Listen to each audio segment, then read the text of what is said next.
Assalamualaikum warahmatullahi wabarakatuh. Berjumpa lagi dengan saya di Gaspol Update. Gimana teman-teman? Sehat semuanya ya? Udah pada tahu nggak nih? Si mantan ketua BEM ya, yang ternyata punya mobil mewah. Lulus kuliah langsung punya mobil mewah. Waduh, waduh, waduh, keren kali ya kan?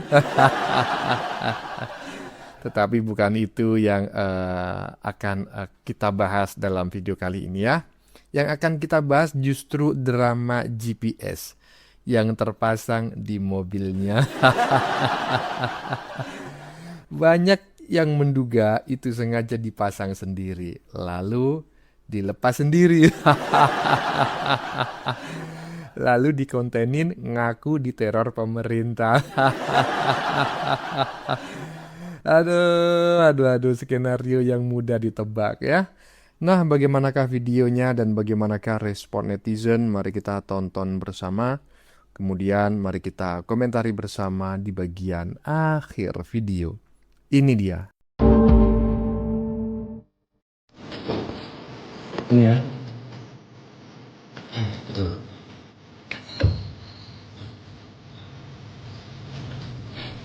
Teman-teman sekalian, bisa dilihat ini adalah alat baca yang namanya PP Extender. Saya tahu ini karena muncul di notifikasi ponsel saya. Kemudian tadi kita cari dan kita temukan alat baca ini ada di bawah kendaraan. Dipasang entah oleh siapa, tapi yang jelas ini adalah satu kejadian yang sangat menjijikan, yang menunjukkan betapa menjijikannya juga rezim yang haris dan berkuasa.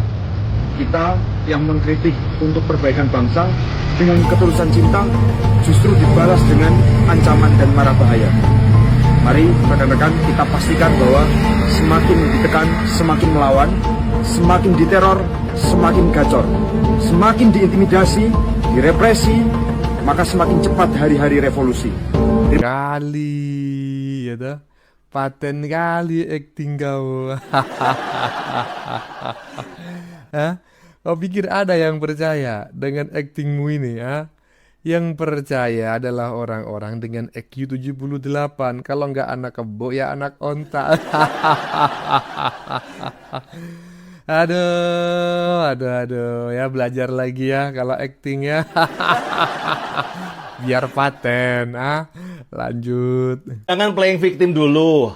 Ini ada 3 kemungkinan. Teman-teman sekalian, bisa dilihat ini adalah alat baca yang namanya PP Extender. Saya tahu ini karena muncul di notifikasi ponsel saya. Nomor 1, ada orang yang sengaja adu domba supaya untuk manas-manasi, memperkeruh suasana. Nomor 2, bisa jadi lu masang diri sendiri kemudian lu playing victim. Kayak kejadian kasus kemarin yang ada Jerome Pauline kemudian ditawarin jadi buzzer itu kan, ternyata nggak tahu siapa orangnya ya. Nah, yang nomor 3, bisa jadi itu mobil rental dipasangin pelacak supaya apa? Nggak digondol maling. Kalau pemerintah, gua rasa kagak mungkin. Ya, bukan gua pro pemerintah, gua pernah diteror pemerintah, gua pernah dilacak. Dan kalau dia mau ngelacak, yang dilacak itu bukan mobil pakai GPS kayak gitu, dari handphone mudah kelihatan. Handphone tuh pasti kamu bawa kemana-mana, ke toilet pun kamu bawa. Kalau mobil nggak mungkin kamu bawa ke toilet. Ini lagi suasana lagi panas, diperkeruh kayak begini, jangan kepancing ya. Sekali lagi, gua bukan pro pemerintah, gua juga pernah diteror ya teman-teman ya. Tapi kalau adu domba kayak gini mainnya rusuh teman-teman ya. Emang kalau pemerintah digulingkan revolusi, yang mau ganti siapa? Bahlil atau Jokowi? Nah, jadi persoalannya bukan persoalan ketika Prabowo dan Gibran itu lengser kemudian yang mengganti siapa. Bukan persoalan itu. Saya lebih fokus kepada siapa sebetulnya yang memasang GPS tersebut gitu loh. Inilah ketika seorang aktivis itu tidak pernah belajar teori acting. Seharusnya kalau ingin menjadi aktivis ya, ingin menjadi menjadi jongos lah gitu, jongosnya oligarki, jongosnya si Chaplin atau apa. Seharusnya itu masuk dulu ya ke komunitas teater atau minimal ya kan, jadi aktingnya paten gitu loh. Aduh, dipasang sendiri, dibongkar sendiri, disebarin sendiri, yang dituduh pemerintah. Lanjut. Teman-teman sekalian, bisa dilihat ini adalah alat pelacak yang namanya PPX Finder. Saya tahu ini karena muncul di notifikasi ponsel saya. Kemudian tadi kita cari dan kita temukan alat pelacak ini ada di bawah kendaraan. Dipasang entah oleh siapa, tapi yang jelas ini adalah satu kejadian yang sangat menjijikkan. Dari kejadian Eceng Gondok ini, kita akhirnya tahu kalau dia tidak smart dan tidak punya otak. Kenapa aku bisa bicara seperti ini? Kalau orang smart, orang punya otak, pasti akan menyelidiki terlebih dahulu, mencari kebenarannya dahulu. Bukan asal-asalan langsung membuat opini bahwa pemerintah menyerang dia. Tapi ya inilah kepintarannya dia, ya, untuk memecah belah, memanas-manasin, untuk apa? Untuk cari panggung. Karena kejadian yang dialami Eceng Gondok ini sebenarnya ada dua hal yang bisa saja terjadi. Yang pertama, ada pihak-pihak yang ingin mengadu domba. Atau yang kedua, si Eceng Gondok ini membuat playing victim. Seolah-olah dia diteror lah, diapakan. Padahal kalau memang benar adanya pemerintah melakukan itu, pemerintah itu nggak asal-asalan. Lu kira pemerintah itu bodoh, nggak punya alat canggih? Ngapain capek-capek beli alat pelacak terus nempelin di mobil lu gitu loh, ya. Sedangkan alat pelacak yang ditempelin di mobil lu itu ada di marketplace, bahkan di marketplace ada yang lebih canggih, harganya cuma ratusan ribu gitu loh. Kan nggak masuk akal. Ya kalau pemerintah mau melakukan itu yang ngelacak HP-mu itu lebih akurat. Kamu ke kamar mandi, kamu mau ngapain, kamu ketemu siapa lah, itu lebih akurat. Aduh, fitnahan receh ya. Terus dia ngomong bahwa ngeklaim diri dia, Eceng Gondok ini, mengkritik pemerintah dengan ketulusan dan cinta. Sedangkan yang dia lakukan, mencaci maki, menghujat, ya, ngata-ngatain orang. Masa ini cinta dan ketulusan kan? Udah tahu kan bahwa Dajjal iblis itu dia. Tidak pernah mengakui kesalahannya, menganggap dirinya itu baik, menganggap orang lain itu buruk. Ya ini iblis atau Dajjal. Ya. Terus yang pertanyaan, sok-sok ngurusin pemerintah dan lain-lain. Padahal ngurusin dirinya sendiri nggak mampu kan. Udah lulus kuliah belum Eceng Gondok? Ngeri ya, mobilnya Fortuner loh. Duit dari mana ya kira-kira? Tulis di kolom komentar. Duit dari mana ya kira-kira, kata netizen barusan. Saya mah nggak peduli duit dari mana ya, karena sudah bisa dipastikan itu duit haram. Ya gimana gitu loh, kuliah ya, kuliah dapat beasiswa, bayangin nih ya. Kemungkinan besar yang bersangkutan berasal dari keluarga, ya begitulah ya, saya tidak menghina. Kemudian saya nggak tahu sebetulnya yang bersangkutan ini sudah lulus ataukah belum ya. Kalau menurut saya sepertinya belum lulus ya, belum dapat ijazah tuh, belum diwisuda. Tetapi faktanya sudah punya mobil mewah. Dari mana tuh? Ya dari Bohir lah. Hah? Terus itu beneran tuh dipasangin GPS sama pemerintah. Goblok kali pemerintah kalau masangin GPS macam kayak gitu. Dipasang sendirilah, dibongkar sendirilah, ya, diviralin sendiri. Udahlah, lanjut. Gue baru nyadar ya ketika gue di-mention di story yang ini. Masalah pemilik, nih, PBX Finder ditemukan bergerak bersama Anda. Pemilik dapat mencari lokasinya, ketuk untuk membuka lacak, untuk melihat tindakan yang tersedia. Pemilik banget nih, pemilik. Berarti ini pemilik Fortunernya, atau pemilik HP di mana notifikasinya muncul, atau mungkin malah pemilik PBX Findernya. Asik nih kalau kita misalnya terusin masalah pemilik. Ya, tapi kalau cuma diterusin, dikawal tanpa ada kejelasan, nggak dijelasin apa-apa, ya juga rugi ya. Kalau memang mau sih kita kawal bareng-bareng nih, dilaporkan ke polisi supaya jelas masalah pemiliknya tadi. Oke. Pemilik, the rest just for yourself, don't get lost in the noise.